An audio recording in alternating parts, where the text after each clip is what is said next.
Hello, hi students. Hope all you are good and very well. So in the last session, we were completed our phylum Porifera. So in this session, we will complete our phylum Coelenterata and we will try to cover our phylum also Ctenophora. Okay, as the name indicate, they have a name Coelenterata. Why they have a name Coelenterata? कुछ तो रहा होगा ना कि नाम Coelenterata दिया है. So yes, they got their name Coelenterata because they have a gastrovascular cavity, and that cavity is also known as the coelentron. Okay, from this coelentron cavity they got their name Coelenterata. Okay, so why they have a Coelenterata name बेटा? Because इनके पास एक gastrovascular cavity होती है जिसका नाम होता है coelentron. Okay, they are also known as the nidaria. Why nidaria? Because इनके जो टेंटिकल्स होते हैं ना, इनके टेंटिकल्स में ना स्पेशलाइज्ड सेल्स होते हैं. ठीक है, उन सेल्स में ना उन सेल्स को हम निडेरिया बोलते हैं, इसलिए इनको उन सेल्स को हम नीडोसाइट्स बोलते हैं, इसलिए वहां से इनका नाम निडेरिया आया है. Okay, so they have a coelentron cavity here you can see this coelentron cavity, and they have a nidocyte cells. Where this nidocyte cell is present? Nidocyte cell is present in their tentacles. Okay, so just discuss about their general characteristics. So habit and habitat, they can be solitary. What is solitary? जो अकेले रहते हैं, जिन्हें अकेले रहना पसंद है. And they are some colonial as well as they are sessile. Sessile are those who are attached with their substratum. They are free swimmers. What is the meaning of the free swimmers? जो water current के साथ swim करते हैं. Okay, all are aquatic and mostly are marine. Some are aquatic beta and some are marine also. Okay, level of organization, their tissue level of organization, they have triploblastic germ layer, they have coelom. As you know that a coelomate they have, because क्या two germs layer they have ना, ectoderm and the endoderm. Okay, body plan, blind sac body plan they have, and symmetry, radially symmetrical, segmentation absent, notochord absent. See, this is हमारी ये image है. ठीक है, हम इसमें देखेंगे कि यार कैसे ये ब्लाइंड सेक है. हम अगर देख रहे हैं यहाँ पर तो हमें सिर्फ एक ही ओपनिंग दिख रही है और दूसरी ओपनिंग हमें क्लोज दिख रही है. और हमने ऑलरेडी डिस्कस करा था कि ब्लाइंड सेक कौन होते हैं, जिनका सिर्फ वन साइड ओपन होता है एंड सेकेंड साइड जिनकी क्लोज होती है. ओके, सो देखो इसी ओपनिंग से बेटा सब चीजों का इंजेक्शन होगा. Okay, from the same opening they will do the injection. ये एक ही ओपनिंग को इंजेक्शन के लिए भी यूज करेंगे as well as they are also used for the injection as well as. Okay, तो ये यहाँ पर इनका जो माउथ है ना बेटा, माउथ इनका ना थोड़ा हाइपोस्टोम्स बोलते हैं. Hypo means above and storms word is used for the mouth. Okay, तो इनके जो हम एंटायर गट देखते हैं ना, तो जो गट होता है ना उसके अंदर हमें कैविटी दिखती है. तो गैस्ट्रो वर्ड हम बेसिकली किसके लिए यूज करते हैं? स्टमक के लिए. तो हमें इनके गट के अंदर ना कैविटी नजर आती है, उसे हम बोलते हैं गैस्ट्रोवेस्कुलर कैविटी. ओके, और उस गैस्ट्रोवेस्कुलर कैविटी का नाम है सीलेंट्रॉन. ओके, डू यू रिमेम्बर तुम्हारे पॉलीफेरा के पास भी एक कैविटी थी जिसका नाम क्या था? Spongocoel cavity. And they do also have a cavity in their gastrovascular system, and this cavity is known as the coelentron cavity. That's why they got their name Coelenterata. Okay, suppose they are the tentacles of this phylum. Okay, if they are their tentacles, so on this tentacles they have some specialized cells, and this cells is known as the nidocyte cells, and nidocyte cells होने की वजह से they got their name nidaria also. Okay, तो तुम्हारा जो Coelenterata है ना, they have some properties. First of all they found in the polyp form and another they found in the medusa form as well as. Okay, so what are the characteristics features of the polyform and the medusa form? So beta, your polyform, this is like a polyform and this is the medusa form. So polyform organisms looks like a cylindrical in shape. Polyform organism looks like cylindrical in shape. Medusa looks like umbrella like. Okay, they are sessile, means they are not able to move, and they are free swimmers. Okay, they are free swimmers. They do reproduction by the asexual method. They do reproduction by the sexual method. Though statocyst is present, and statocyst is present in the medusa. What is the statocyst? Statocyst is new word for you. So see beta, statocyst is a balancing structure. Statocyst is what? Statocyst is a balancing structure. See beta, ये जो move ही नहीं कर सकता उसको क्या खाक balancing है जो वाटर करंट के साथ फ्लो करेगा। अब वो कहीं इधर उधर ना निकल जाए तो उसके लिए तो उसे बैलेंस करना पड़ेगा ना खुद को। So that's why they have a balancing structure and that balancing structure is known as the statocyst. Okay, statocyst is what? Statocyst is the balancing structure and they do not have any statocyst.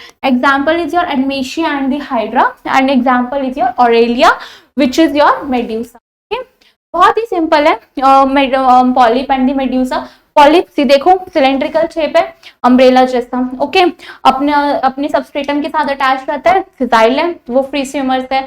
Since they are sessile, so they do not need any statocyst, but they are a free swimmer, so they need a statocyst structure. ठीक है, sexual reproduction show करते हैं, sexual reproduction show करते हैं। Example कौन है आपका? एडमेशिया and hydra. Example कौन है आपका? मेड्यूसा का ऑरेलिया। Very simple. नेक्स्ट बेटा, they also have a one property which is metagenesis. ठीक है, do not confuse between metamerism and the metagenesis. Metamerism क्या था? Externally and internally body divided into the segments, but here we are talking about the metagenesis. What is metagenesis? Metagenesis is also known as the alternation of the generation. इसमें क्या होता है बेटा? As you know that कि कुछ आपके जो ceiling traits होते हैं बेटा, आधे कुछ पॉलीफॉर्म में मिलते हैं और कुछ आपको मेड्यूसा फॉर्म में मिलते हैं। Some are found in the polyform and some are found in the medusa form. अगर मैं आपसे कहूं कि ऐसे भी हमारे पास थर्ड कैटेगरी है जो अपना half of life span polyp life style में जीते हैं और कुछ अपना half of life style medusa form में जीते हैं। यस बेटा, इट इज ट्रू। हमारे पास कुछ ऐसे ऑर्गेनिजम्स होते हैं सिलेंट्रेटा में जो अपना half of life span polyp की तरह स्पेंड करते हैं और हाफ ऑफ लाइफ स्पेन वो अपना मेड्यूसा में स्पेंड करते हैं। तो देखो क्या करते हैं, जब इन्हें पॉलिप टू मेड्यूसा जाना होता है तो दे show the asexual mode of reproduction, and जब ये मेड्यूसा टू पॉलिप जाते हैं तो भी सेक्सुअल रिप्रोडक्शन शो करते हैं, and this cycle is known as the metagenesis और the alternation of the generation. Polyp to medusa, how they reproduce? By the asexual mode. Medusa to polyp, how they reproduce? By the sexual reproduction. This type of a cycle is known as the metagenesis, or you can call it as the alternation of the generation beta. Okay, polyp to medusa asexually, medusa to polyp sexually. And what are the organism? That is your Physalia and the Obelia. Okay beta, clear? तो बहुत ही simple है, कुछ भी नहीं है। कुछ अपनी लाइफ स्पेन, हमारे पास थ्री कैटेगरीज है, कुछ पॉलिप में जीते हैं, कुछ मेड्यूसा में, कुछ ऐसे हैं भाई जो इनका अपना ही अलग अंदाज है, half of life span polyp में स्पेंड करेंगे, half of life span medusa में। तो पॉलिप टू मेड्यूसा वो कैसे रिप्रोड्यूस करेंगे बेटा? असेक्सुअली। मेड्यूसा टू पॉलिप कैसे आएंगे? सेक्सुअली। ओके, जो ये साइकिल होते हैं इसे हम मेटाजेनेसिस और अल्टरनेशन ऑफ जनरेशन बोलते हैं। अब हमने बोला था कि जो ये ऑर्गेनिजम्स होते हैं इनके पास टेंटिकल्स होते हैं। देखो ये तुम्हारा हाइड्रा है, ये हाइड्रा के क्या आएगी? टेंटिकल्स हैं ये हाइड्रा के। ठीक है, इन टेंटिकल्स में इनके पास होते हैं सेल्स, उन सेल्स का नाम होता है बेटा नीडोसाइट्स। ओके, और आप उसे क्या बोल सकते हो? नीडोब्लास्ट भी बोल सकते हो। साइट्स जो होता है ना, पीछे अगर CYTES लिखा हुआ नजर आ जाए तो समझ जाना हम किसकी बात कर रहे हैं, सेल्स की बात कर रहे हैं। तो इनके टेंटिकल्स में ना बेटा देखो क्या होता है, सेल्स होते हैं। सपोज ये तुम्हारा नीडोब्लास्ट सेल है जिसका दूसरा नाम क्या है हमारा? नीडोसाइट्स है। ठीक है, जो नीडोसाइट सेल्स होते हैं बेटा इनके अंदर एक कैप्सूल लाइक स्ट्रक्चर होती है जिसे हम क्या बोलते हैं? नेमेटोसिस्ट। ओके, नीडोसाइट या नीडोब्लास्ट या आप इसे स्ट्रिंगिंग सेल्स भी बोल सकते हो। ठीक है, in stinging cells they have a capsule like structure which is called as the nematocyst. Nematocyst is the poisonous. Nematocyst is what? Nematocyst जो आपकी कैप्सूल लाइक स्ट्रक्चर होती है उसके अंदर आपका पॉइजन फिल होता है। कैसी आएगी आपकी? पॉइजनस है। ओके, अगर आपको ये स्ट्रक्चर देखनी हो, फिलामेंट, नीडोसिल, बेट, लाजो, न्यूक्लियस, ऐसे जनरली पूछा नहीं जाता बट एक बार जस्ट देख लेना। तो मोस्ट इंपॉर्टेंट थिंग इज कि stringing cells have the nematocyst. Okay, nematocyst क्या है बेटा? पॉइजनस कंटेन करा हुआ है इसने हमने।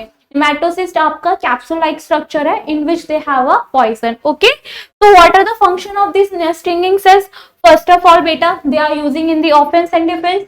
Second, they used as a protection. Okay, protection from the predators. Okay, and they can hurt their prey as well as. Okay, so these are the function of the stinging cells. Cells have nematocyte but nematocide does not contain your stinging cell. Okay.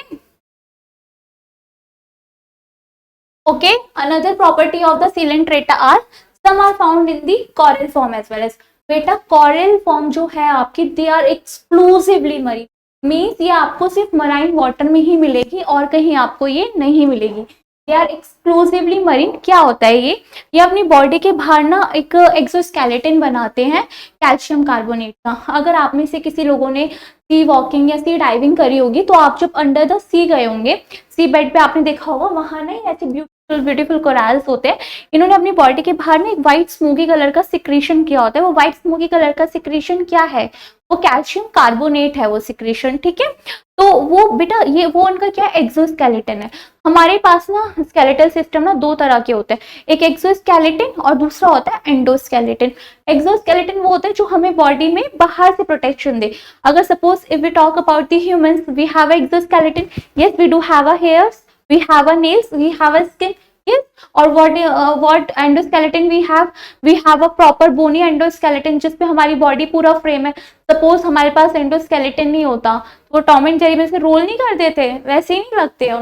तो इनके पास सिर्फ exoskeleton होता है. Exoskeleton में ये क्या करते हैं बेटा, कैल्शियम का सिक्रेशन करते हैं outside the body.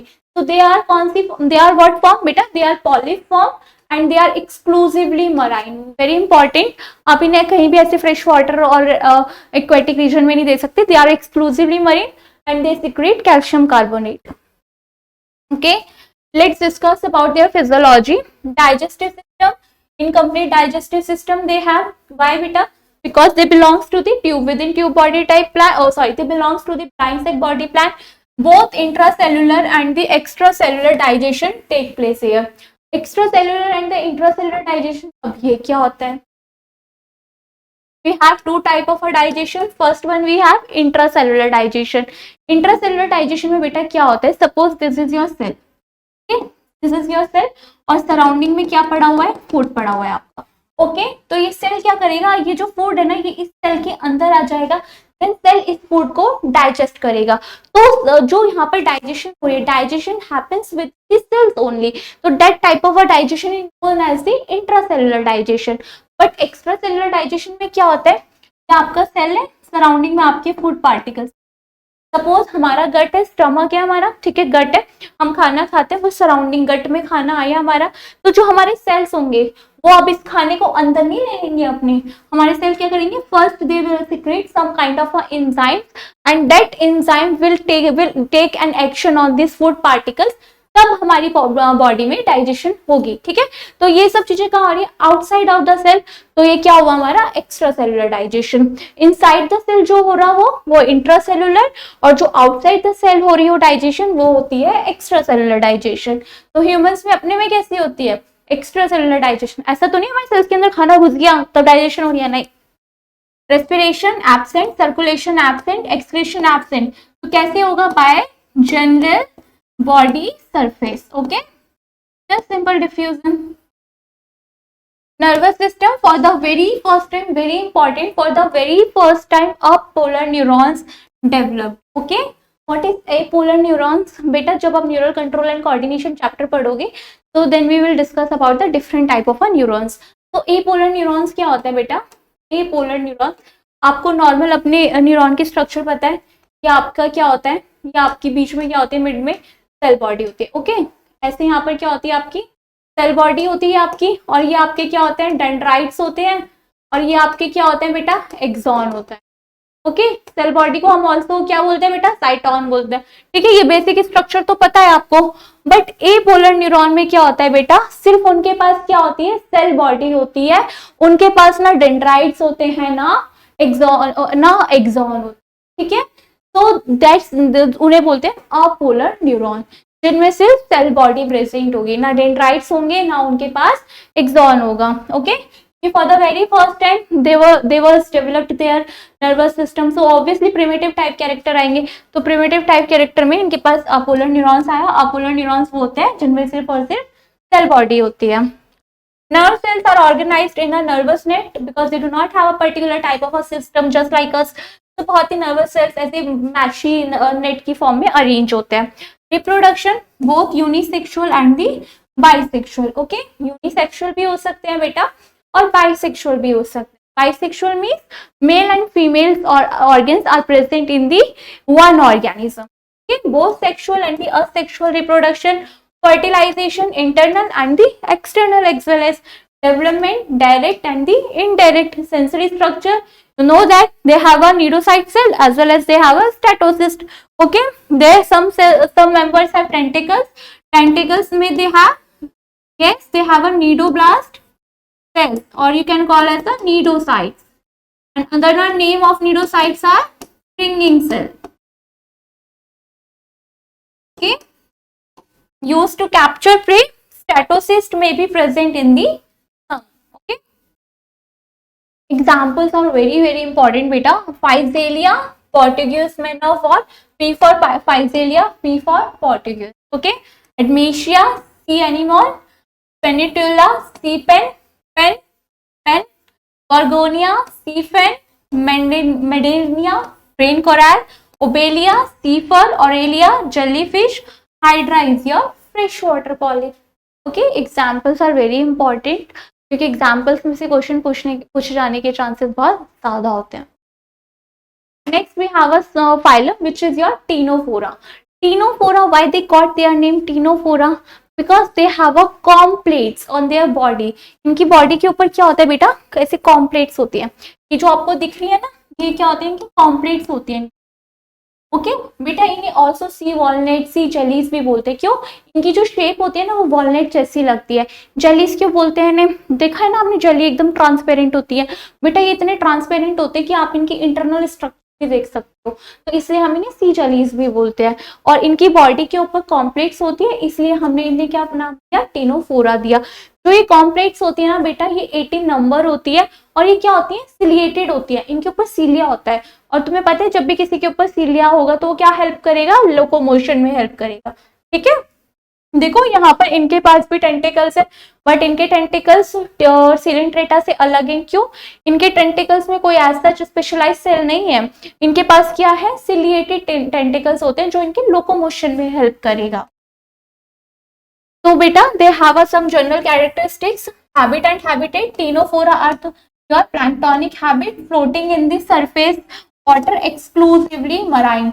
See beta, they are exclusively marine phylum. We have 3 phylums which are exclusively marine. First is our Ctenophora, and second we have Echinodermata, and third we have Hemichordata. Okay, level of organization, tissue level of organization, germ layer, diploblastic, coelom, coelomate. They are body plan, brain sac, symmetry, radially symmetrical, segmentation absent, notochord also absent. Okay, properties of the Ctenophora, the bioluminescence. They have a property of a bioluminescence, means they emit light. जैसे जुगनू होता है ना, जुगनू अपनी tell में से light को emit करता है, और ये भी ऐसी ही लाइट का एमिशन करते हैं. Okay, so they have a property of a bioluminescence. They have a external ciliated complex. They are 18 numbers. And what are the function of the ciliated complex beta? They help in the locomotion. As simple as that. Physiology, incomplete digestive system, both intracellular and extracellular digestion, respiration, circulation, excretion absent, general body surface, nervous system, diffuse type, reproduction, bisexual, sexual reproduction, fertilization, external, development, indirect. See बेटा, अगर तुम थोड़ा याद करने के लिए, अगर मैं तुम्हें थोड़ा इजी बताऊं, सिलेंट्रेटा में तुमने देखा सारे फंक्शन बहुत टाइप थे, बट यहाँ पर देखो एक ही फंक्शन है. वहां पर रिप्रोडक्शन में उनके पास यूनिसेक्सुअल भी थे, वो बाइसेक्सुअल भी थे, बट देखो टीनोफोरा को ये सिर्फ कैसे है? बाइसेक्सुअल है. तो ऐसे तुम कोरिलेट करके ना याद कर सकते हो. Sensory structure, they may have tentacles. कुछ के पास टेंटिकल्स हो भी सकते हैं, कुछ के पास नहीं हो सकते, बट जिनके पास टेंटिकल्स होंगे बेटा, they are always 2 in number. Okay, and statocyst also present. You know that what is a statocyst? It is your balancing structure. Example is your Pleurobracia, that is sea gooseberry. Gooseberry पता है किसे बोलते हैं? आंवला. आंवला को gooseberry बोलते हैं. ओके, तो ये आंवला जैसा लगता है, समुद्र का आंवला, इसलिए इसको कॉमन नेम है इसका sea gooseberry. And your Tinoplanum. Okay, hope you like the lecture. Okay, or in the next class we will discuss about our phylum Platyhelminthes. Till then, take care. पढ़ते रहिए. If you have any doubt, do let me know in the comment section. Take care. Bye bye.